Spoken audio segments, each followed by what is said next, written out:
Nico, I'm a 150K 800-meter runner. What's the training? Nico, I'm a 4.8 hybrid. I need training. Nico, I ran 150 this past season and I'm getting slower. What's the training? Guys, I got you. Here is what I do for training. Monday is a power day. Tuesday, aerobic recovery. Wednesday is pure speed. Thursday is another aerobic recovery day. Friday is tempo/endurance building. Saturday is off/active recovery. And Sunday is long run recovery. And out of those 6 days of training, there is 3 days of lifting. Okay, video over, you're done.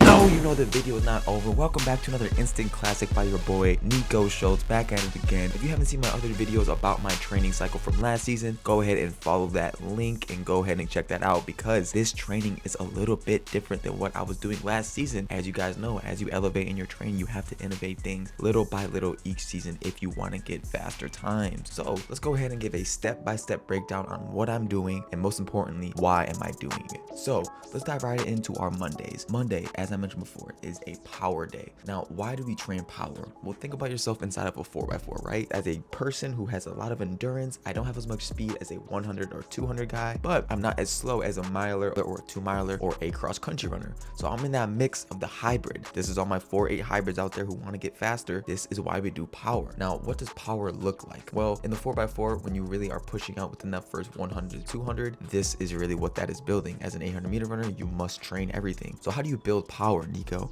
Well, here's how you do it. Hills, and more hills. If you can find the steepest hill possible, I highly recommend you doing anywhere from 8 to 12 reps of that. And the distance, it does matter in a sense. There are some hills that go for longer and a little bit less incline. And so let's say, for example, you found a 300-meter hill that has a bit of an incline, but it's not crazy. I'd say you do anywhere from 5 to 6 reps of that. Do half jogging down, half walking down, and really focus on your form and building power. Remember, if you're running uphill using a different part of your body, it's not pure speed, it's a mix between power and speed endurance. But you want anything that's pushing you uphill to really give you that push. And like I said, this is going to be a direct translation for your 4x4s during your season. This is how you get that power. Everybody's in my DMs and comments asking, Nico, I want to get faster. Hills is how you get faster. Find a hill, run that hill. And like I said, if the hill is more steep, do more reps, just quicker, faster. Think of being explosive each step into the ground. Really imagine yourself running that 4x4, passing people along the straightaway, and just honestly getting better on these hills. Hills are one of my most fun workout days, just because it brings you back to my football days of running hills with my football team. And it honestly is just fun. It's very different from doing recovery runs or doing endurance runs. Hills are a fun part of your training. Take them seriously. Fall training is the perfect time to build power and really get after it. And as for my lifting on Mondays, right? So I love to mix my power days, hill days, with explosive lifts such as squatting, hang clean, single leg squat. I also like to do hip thrusts, anything explosive like jumping, anything explosive like single leg hops. Really get after it and be creative with your explosive lifts on these days, because like I said, they're going to go hand in hand, and it is okay to be sore. When you are lifting,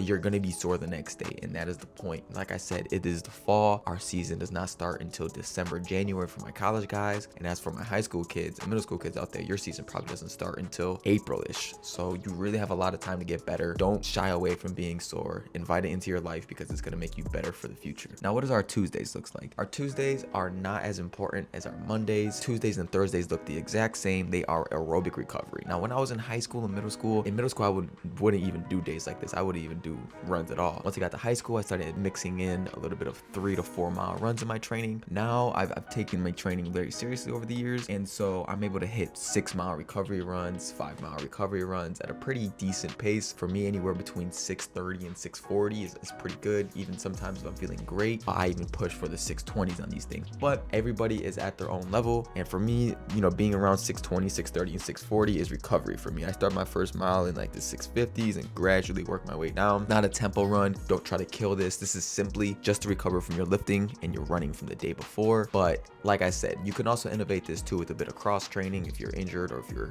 not really feeling up for the run, you mix it up a little bit. You can go half and half. You go half run, half cross train. Cross train can look really anything anything as to biking, swimming, doing circuit training on the track, as in, up, down burpees, push-ups, jumping jacks, and then doing a lap and then doing it again. So you can really mix it up and be creative with this. But as an 800-meter runner, I think that recovery runs will serve you best on these days. Like I said, being in that 19 to about 30 mile range, especially in the off season for me personally, is where I want to be. And my mileage adds up for everything. So obviously I have 3 days where I'm going on runs, but all those other days I'm doing a mile warm up, I'm doing the workout itself, and then I'm doing a mile cool down, which all adds up to be around, high 20s, low 30s for mileage. But if it's just simply on runs, I'm only pushing about 18 to 21 miles a week. Now let's go ahead and talk about our Wednesdays. Pure speed. This is as fun, if not more fun, than Monday. Pure speed can look to anything as to 5x60 on the track, 7x100, 3x150. It can look anything to where you are going fast and you are changing those gears as if you are a car on a racetrack. As an 800-meter runner, this is probably where we lack the most. Even if you are a 800-meter speed guy, it is very difficult to keep up with those sprinters, and days like this are really where you want to get after it. Mondays are those power days, and as I mentioned before, think of yourself in that 4x4. Power is within that first 100 meters, but from 200 to 300, you're gonna need something to really kick and hang out with those guys, and that's where your speed is gonna come into play. Your endurance is gonna kick in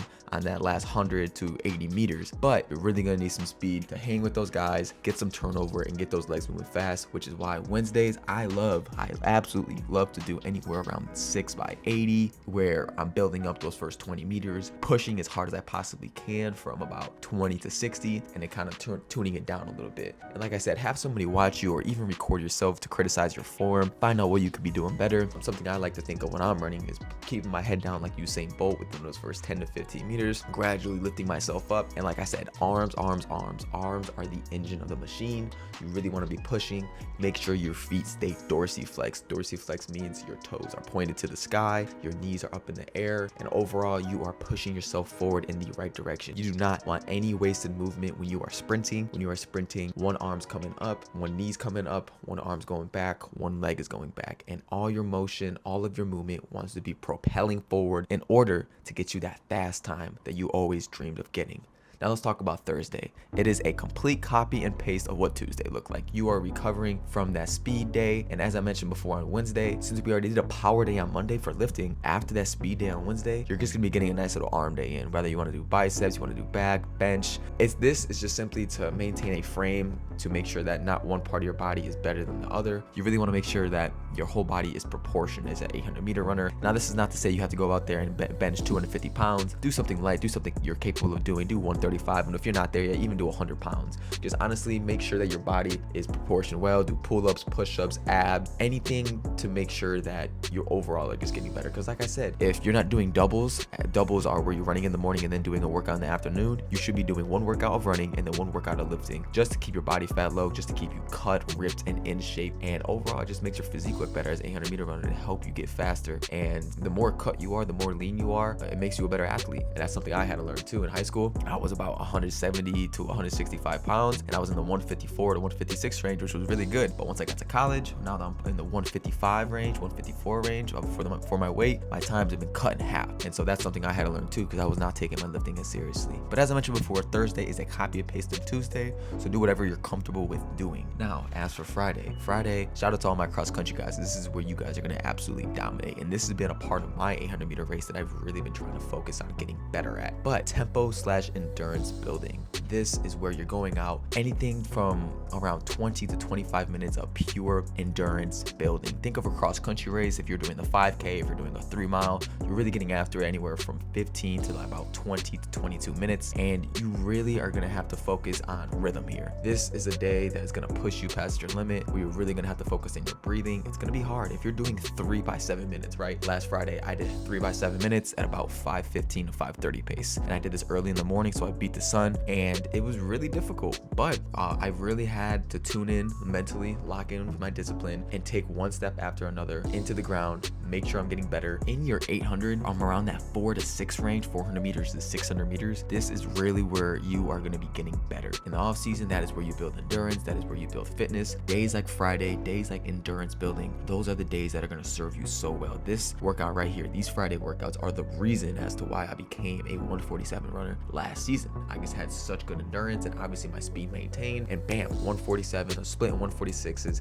I was splitting 46s in the 4x4. So like I said, these days, to give you a little bit of an example of what you can be doing as a workout, you can be doing 3x7 minutes, and that's just 7-minute tempo, and that can look like anything. If 6 flat is pushing pace for you for your mileage time, go ahead and stay with that. I'd recommend training with somebody that always gets you better. For me, I like to do 3x7, or I like to do 4x5 minutes, or even some sort of tempo workout where it's like 2 minutes on, 30 seconds off, 1 minute on, 30 seconds off, another minute on, 30 seconds off. You can also do that. There's so many different things you could do. You could do a 10-minute tempo times 2. You can do 1 minute on, 30 seconds off. So many different ways you can go about building endurance here. But like I said, the main theme here is building endurance and building your overall fitness. And Saturday is off/active recovery. Go on a walk, play some basketball. Don't sit in the house like a couch potato all day. Just make sure you're recovering your body from that difficult week that you had. And going back to Friday, as for your lifting, it's similar to Monday, but it's less aggressive. Hang clean, squats, jumping, just lower the weight on everything. Make sure that you're not killing yourself. But it's honestly just to maintain what you built throughout the week. But honestly, this is like a deload day, so don't take it too seriously. And then Sunday, get after on that long run, baby. Go, knock out that 5 to 6 mile range again. And honestly, I'd recommend tempoing the back end of this. If you're doing 6 miles, maybe the last 2 miles, start pushing the pace a little bit. For me, for example, I'll start pushing like 6:15, 6:10 pace on this for like my last like mile or 2 miles, just to build some endurance. But other than that though, man, it's just honestly getting a long run in to recover the day and getting after it. So I hope you guys enjoyed this video. Get after it this off season. Let's go.